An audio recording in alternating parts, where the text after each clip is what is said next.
Greetings, friends.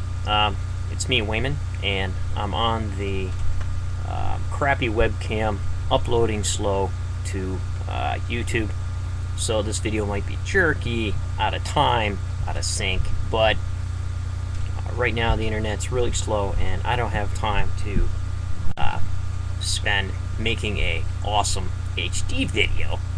But this is a reply to Jordan's video, Child Sacrifice According to Ezekiel.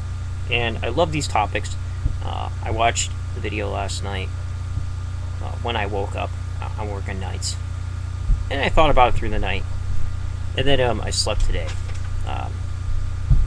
Simply because if I would have watched the thing before I went to sleep, it would have been going through my mind the whole time. I would have gotten any sleep. So I'm not going to lose sleep over it. But I think that Jordan maybe forgot to look at what Judaism had to say about it, because the whole thing can, in a sense, be summed up in a story that I got. This might sound kind of cheesy. My cousin, when she was little, got caught by her father, who told her not to smoke. Smoking! And how do I know that? Because I was there, and we got in all kinds of trouble together when we were little kids on the farm. And one of the hands gave her a cigarette, and so she decided to try it.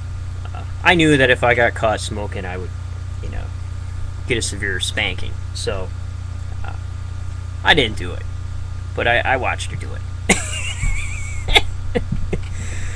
So anyways, she goes home and she smells like smoke. And her father does an inquiry and finds out that she smoked.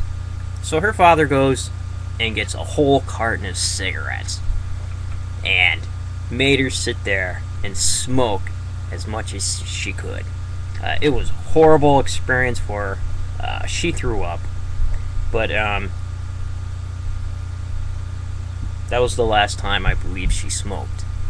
So, using that horrible example, I believe that is what the divine was doing here to the Hebrews and the children of Israel at that point. And I think that the kind of like the hardening of Pharaoh's heart, he gave them over rather than life, gave them over to death.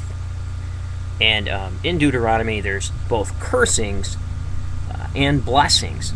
If you do this, then this will happen. If you do not do this, then all these desolations will happen to you. So you have a Torah and anti-Torah. Anti-Torah.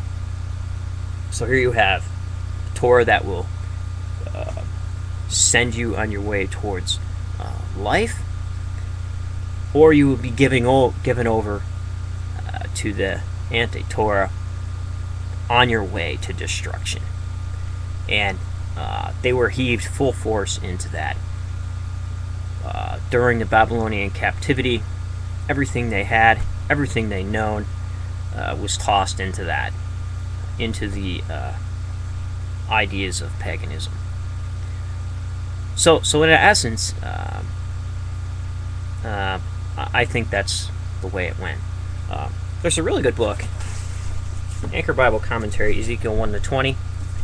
Ezekiel's split up, so if you hadn't, I think it's in the New Oxford Commentary. When you get to a section, I think it's, maybe, correct me if I'm wrong, part of it's written upside down when you get to those sections. So, two different sections, two different time periods. This is chapter 20, Anchor Bible Commentary, written by Moshe Greenberg, excellent Bible scholar. And this is what he has to say about it, 25:26. Because I don't think Jordan gave the how Judaism reconciled it in some of these texts. And this author here goes through some of the English translations and gives us a view that thinks maybe, or offers the hypothesis that maybe there's a mistranslation or misunderstanding of the text by some of these interpretations into English. So, because Israel consistently, this is on page 386 of Ezekiel 1 to 20 on the Anchor Bible commentary. Because Israel consistently rejected God's good, life-giving laws, God's condign punishment was to replace them with not good laws by observing which one would gain not life but death. These are then exemplified by child sacrifice, at once a murderous pagan practice and an abomination worthy of the severest condemnation. By this anti-gift, God only confirmed the people in their choice of laws, countering God's. This choice led them inevitably to adopt the deadly laws of the pagans. The shocking idea that God misleads those who anger him into sin, for which he then destroys them, already appeared in Ezekiel 14:9, the misled prophet. Thence is proven the error of the modern evasive rendering of Lamin Shemim, here as so that I might horrify them, RSV, NEB, and Cook Zermali. It is essentially the same as God's hardening of Pharaoh's heart, so that in his ruin he might be a lasting object lesson. Exodus 9:16 and Exodus 10:2. Or the charge to Israel to dull the people's mind, stop its ears, and seal its eyes, lest, seeing with its eyes and hearing with its ears, it also grasp with its mind and repent and heal itself, Isaiah 6:9 and following.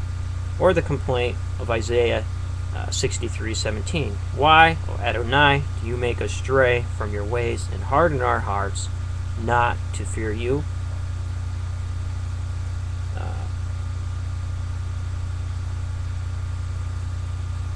So, moderns seeking a historical basis for the allegation of verse 25 have found it in such a categorical demand as Exodus 22:28. You must give me your firstborn son, the first issue of the womb. On this supposition, the practice of redemption ordained in 34:20 and 13:11-13 is assumed to be a later modification of this originally harsh rule, making over all firstborn males as sacrifices to the deity. Outside of our passage, no evidence for such an interpretation of these laws, or for such a practice exists. Indeed, it is intrinsically improbable. On the other hand, our verse 25 was not spun out of thin air. The polemic against child sacrifice in Deuteronomy 12:29 following, Jeremiah 7:31, 19:5, 32:35 indicates that at least from the time of the last kings of Judah, it was probably believed that Adonai accepted, perhaps even commanded it.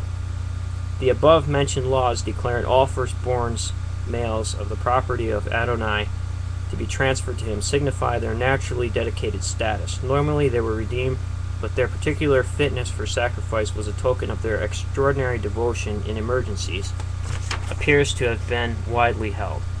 See Micah 6:7 and 2 Kings 3:27. Unique to our passage is the fusion of terms drawn from the firstborn law. Transfer every first issue of the womb, with that of burning children, resulting in the unprecedented and incredible charge that the Israelis regularly offered up every firstborn as a sacrifice, a manifest exaggeration. So, I don't know. It's quite interesting. Thanks for that, Jordan.